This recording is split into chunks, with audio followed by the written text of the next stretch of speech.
बहुत समय पहले की बात है। कासगंज नामक एक सुंदर सा गांव हुआ करता था। उस गांव में एक लकड़हारा रहता था जिसका नाम रामू था। रामू बहुत ही ईमानदार और मेहनती था। वह हमेशा अपने काम से खुश रहता था। उसके पास ज्यादा पैसे नहीं थे, लेकिन वह अपनी जिंदगी से संतुष्ट था। रामू के परिवार में उसकी पत्नी और उसके 2 बच्चे थे। रामू सेठ लालचंद के यहाँ लकड़ी काटने का काम करता था और लकड़ी काटने के बदले में सेठ लालचंद रामू को पैसे देता था, जिससे रामू और उसके परिवार का जीवन व्यापन होता था। सुमन, मैं काम पर जा रहा हूँ। आज बहुत देर हो गया है, तो तुम बच्चों को स्कूल छोड़ आना। जी, स्कूल तो मैं छोड़ आऊंगी, लेकिन मोनू और चिंकी पिछले 2 दिन से कह रहे हैं कि उनके स्कूल की टीचर स्कूल की फीस मंगा रही है। हाँ, तो जाकर दे आओ ना स्कूल की फीस। अजी कहाँ से दूं? आप जो पगार लाते हैं उसमें मुश्किल से तो घर चल पाता है। अब उतनी सी तनख्वाह में मैं बच्चों की फीस का इंतजाम कैसे करूं? अजी मैं एक बात आपको साफ साफ कह देती हूँ, आप सेठ लालचंद जी से पगार बढ़ाने की बात कहिए। दिन पर दिन खर्च बढ़ता जा रहा है। बाजार में अगर सब्जी लेने निकलो तो सब्जियों के दाम आसमान छू रहे हैं, और बच्चों की पढ़ाई का खर्चा, घर का खर्चा अब इतनी कम तनख्वाह में कैसे गुजारा होगा? ठीक है, मैं आज ही सेठ जी से थोड़ा पगार बढ़ाने की बात करता हूँ। इतना कहकर रामू काम पर चला जाता है।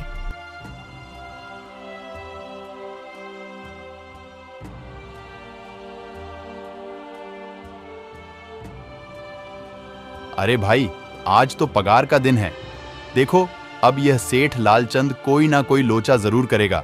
हमेशा कोई ना कोई बहाना बनाकर पगार कम कर देता है।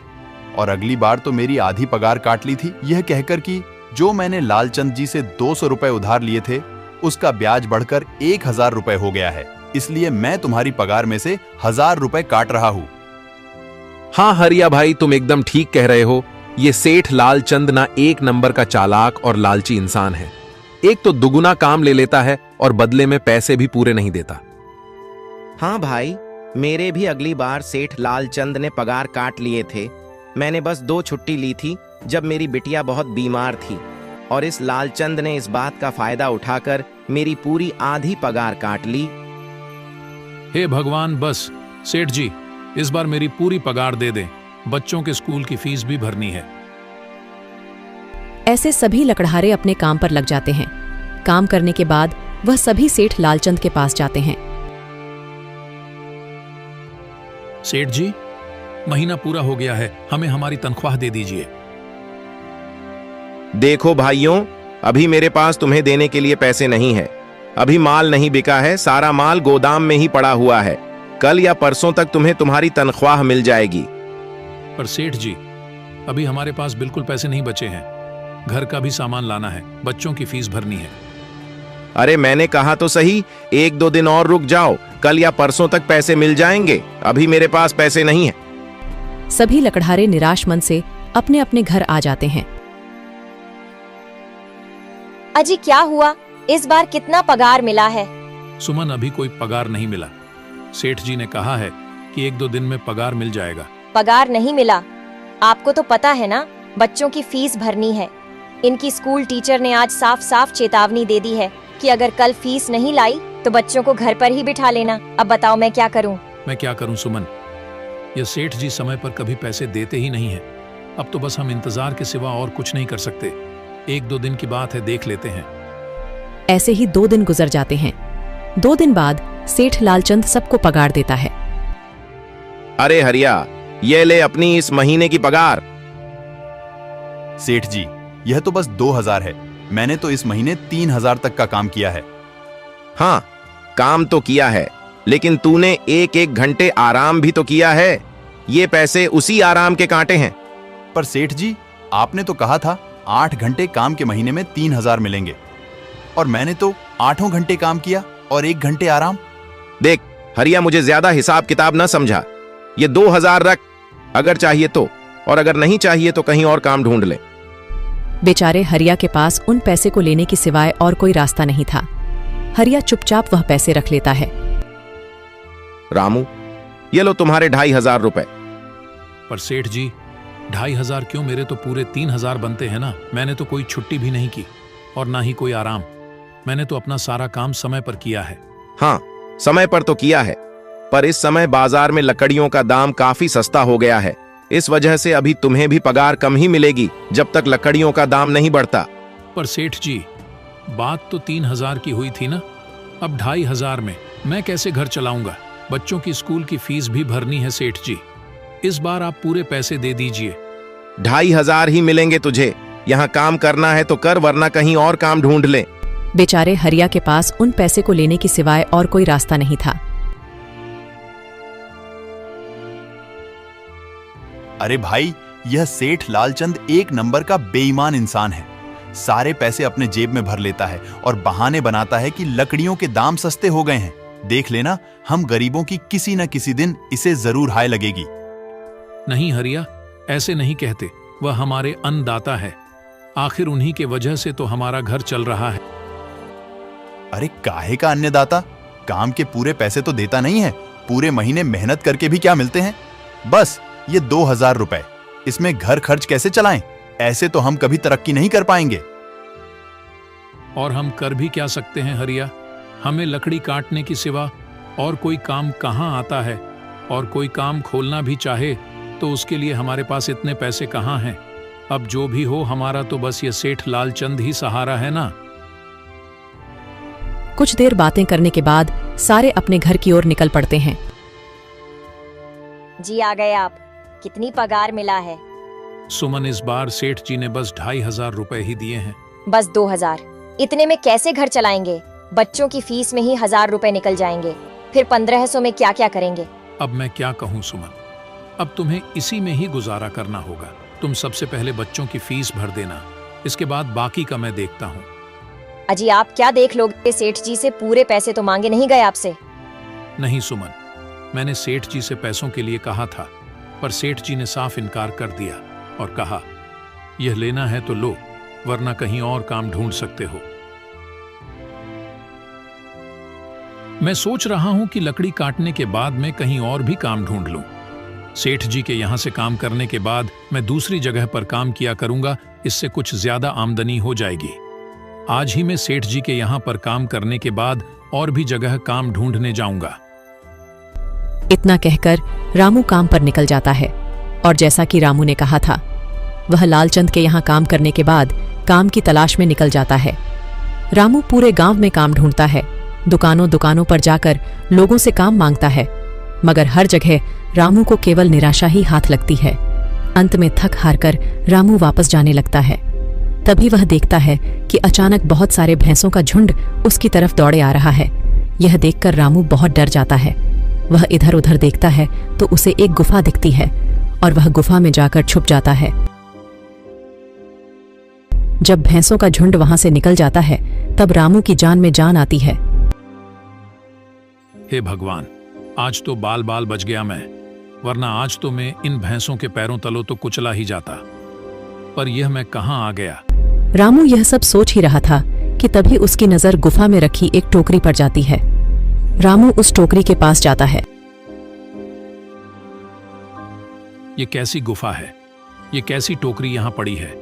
इसे मैं घर ले जाता हूं, सामान रखने के काम आ जाएगी। रामू जैसे ही उस टोकरी को हाथ लगाता है, गुफा में से एक आवाज आती है, रुक जाओ, इसे छूने की कोशिश मत करो। यह आवाज सुनकर रामू एकदम पीछे हट जाता है।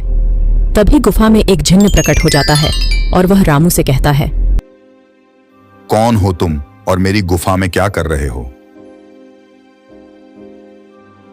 मुझे माफ करना, आप जो भी हो। कुछ भैंसों का झुंड मेरे पीछे पड़ गया था और उनसे बचने के लिए मैं इस गुफा में आकर छिप गया और फिर मेरी नजर इस टोकरी पर गई। माफ कीजिए, मुझे लगा यहाँ कोई नहीं है तो यह टोकरी किसी की नहीं होगी, इसलिए मैंने इसे छुआ। रामू, तुम्हें डरने की जरूरत नहीं है। मैं तुम्हारे बारे में सब जानता हूं। मेरी नजर एक बार भी जिस पर पड़ जाती है, मैं उसका इतिहास अपनी खुली आंखों से देख सकता हूं। पर आप है कौन और आप इतने विचित्र क्यों दिखाई पड़ रहे हैं? आप अपना परिचय दीजिए। कौन है आप? मैं एक जिन हूं और मैं कई सालों से इस गुफा की रक्षा कर रहा हूं। यह गुफा मेरे पूर्वजों की है। इस गुफा में केवल वही इंसान घुस सकता है जिसका मन बिल्कुल पवित्र हो। अगर तुम अपवित्र होते तो तुम इस गुफा में कभी नहीं घुस पाते। तुम एक सच्चे इंसान हो, इसलिए तुम इस गुफा में घुस पाए और इस टोकरी को छू पाए। अब तुमने इस टोकरी को छुआ है तो यह टोकरी तुम्हारी हुई। नहीं, मुझे ये टोकरी नहीं चाहिए, मैं तो बस देख रहा था। डरो मत रामू, तुम ये टोकरी ले जाओ। ये कोई साधारण टोकरी नहीं है, बल्कि यह जादुई टोकरी है। जादुई टोकरी? क्या यह वही जादुई टोकरी है जिसके बारे में हमारी दादी कहानी सुनाई करती थी कि किसी गांव में एक जादुई टोकरी हुआ करती थी और वह सबकी इच्छाएं पूरी करती थी? हाँ रामू, ये वही जादुई टोकरी है। अब तुम इस टोकरी के मालिक हो। तुम इसके इस्तेमाल से अपनी स्थिति सुधार सकते हो, पर याद रखना, तुम जो भी वस्तु इस टोकरी में एक बार डालोगे वह चीज ही तुम्हें बार बार इस टोकरी में डालनी होगी। इसके अलावा तुम और दूसरी कोई चीज इस टोकरी में नहीं डाल सकते। अगर तुमने ऐसा किया तो इसका परिणाम तुम्हें ही भुगतना होगा। मेरी इस बात को हमेशा ध्यान में रखना और सोच समझकर बिना लालच किए इस टोकरी में वह ही सामान रखना जिसकी तुम्हें जरूरत हो। रामू टोकरी को लेकर घर आ जाता है। सुमन, ये देखो, ये मैं क्या लेकर आया हूँ। क्या लाए हो आप? बस ये एक टोकरी। सबसे पहले यह बताइए, आप तो काम की तलाश में गए थे ना, तो कोई दूसरा काम मिला कि नहीं? नहीं। अरे सुमन, मेरी पूरी बात तो सुनो। ये कोई ऐसी वैसी टोकरी नहीं है, बल्कि ये एक जादुई टोकरी है। रामू सुमन को वह सारी घटना के बारे में बताता है जो उसके साथ हुई। अच्छा, तो आपका कहने का मतलब है कि इस टोकरी में हमें कोई ऐसी चीज डालनी होगी जिसकी हमें सबसे ज्यादा जरूरत हो। हाँ सुमन, हमें सोच समझकर ही इसमें कोई चीज डालनी होगी।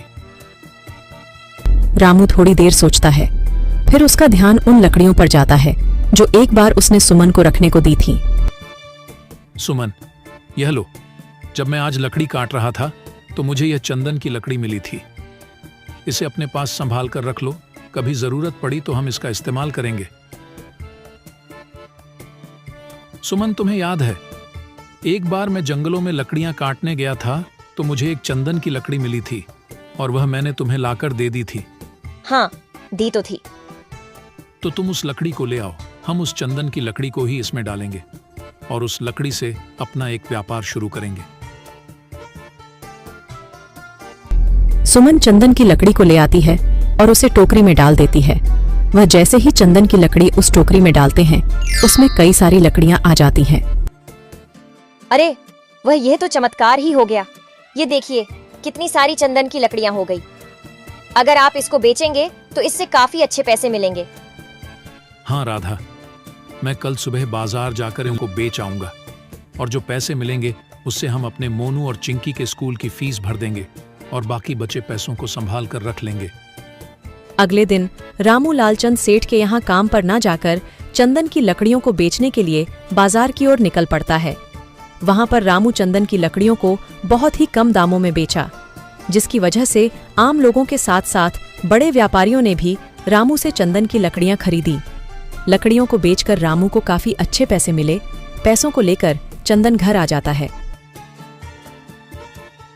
ये देखो सुमन, उन लकड़ियों को बेचकर मुझे कितने सारे पैसे मिले हैं। ये लो कुछ पैसे, इससे तुम कल मोनू और चिंकी के स्कूल के फीस भर देना। अच्छा, तो मैं काम पर जाता हूँ। अजी, आपके पास तो अब यह जादुई टोकरी है, तो अब आपको उस सेठ लालचंद के यहाँ काम करने की क्या जरूरत है? हाँ सुमन, मैं सेठ लालचंद जी के यहाँ काम पर नहीं जा रहा, बल्कि मैं तो वहां पर जो काम कर रहे बाकी के लकड़हारे हैं उन्हें ये खुशी की खबर देने जा रहा हूँ, क्योंकि सेठ लालचंद जी से मेरे साथ साथ वह लकड़हारे भी बहुत परेशान थे। इसलिए अगर मेरा भला हो रहा है तो क्यों ना मैं उन सभी का भला करूं। वह सभी बहुत ईमानदार लकड़हारे हैं, वह सभी बहुत मेहनत से काम करते हैं, मगर लालचंद ने कभी भी उनको उनकी मेहनत के सही पैसे नहीं दिए। इसलिए मैंने सोचा है क्यों ना मैं उनको अपने इस काम में शामिल कर लूं। हाँ जी, बात तो आपकी बिल्कुल सही है। अगर आप सभी लोग एक साथ मिलकर काम करेंगे तो हम सब बहुत जल्द ही तरक्की हासिल कर लेंगे। इस तरह रामू सभी लकड़हारों के पास जाता है और अपनी जादुई टोकरी के बारे में बताता है। देखो भाई लोग, अगर तुम मेरे साथ काम करना चाहते हो तो कर सकते हो, मैं तुम्हें उस लालचंद से ज्यादा पैसे दूंगा और हम एक साथ बराबर की मेहनत किया करेंगे और मुनाफा भी बराबर में बांट लिया करेंगे। सभी रामू की इस बात से बहुत खुश होते हैं और अगले दिन से ही वह रामू के साथ काम में जुड़ जाते हैं। सभी लकड़हारे मिलकर चंदन की लकड़ियों को बाजार में बेचने का काम करते हैं। ऐसे ही 2-3 दिन गुजर जाते हैं और सेठ लालचंद देखता है कि कोई भी लकड़हारा उसके यहाँ पर काम पर नहीं आ रहा है, तो वह अपने नौकर से पूछता है, अरे बिरजू, ये सारे लकड़हारे कहाँ मर गए? 2 दिन से आए नहीं, मेरा सारा काम पड़ा है। क्या इन्हें काम नहीं करना? क्या कहीं यह काम छोड़कर तो नहीं चले गए? सेठ जी, मुझे इस बारे में कुछ पता नहीं है। अरे अगर पता नहीं है तो जाकर गांव में पता कर, आखिर यह लकड़हारे काम पर क्यों नहीं आ रहे। इस तरह सेठ लालचंद के कहे अनुसार बिरजू लकड़हारों पर नजर रखने लगता है। क्या उन लोगों ने अपना काम खोल लिया है? लेकिन उन गरीब लकड़हारों के पास इतने पैसे कहां से आए कि वह अपना काम खोलें? मुझे यह पता करना ही पड़ेगा। बिरजू, तू एक काम कर, तू उन लकड़हारों पर नजर रख। वह जो भी करते हैं, जहां भी जाते हैं, सबका हिसाब चाहिए मुझे। तभी एक रात बिरजू ने देखा कि रामू एक टोकरी में चंदन की एक लकड़ी रखता है और बदले में बहुत सारी लकड़ियां आ जाती हैं। यह देखकर बिरजू हैरान हो जाता है और वह यह बात जाकर सेठ लालचंद को बताता है। अच्छा, तो ये बात है। लगता है बिरजू के हाथ कोई जादुई टोकरी लग गई है जो उसको बहुत सारी चंदन की लकड़ियां दे रही है। अब हमें उस टोकरी को हासिल करना होगा, लेकिन इससे पहले एक बार मैं रामू के घर जाना चाहता हूं। सुबह ही मैं रामू से मिलने जाऊंगा।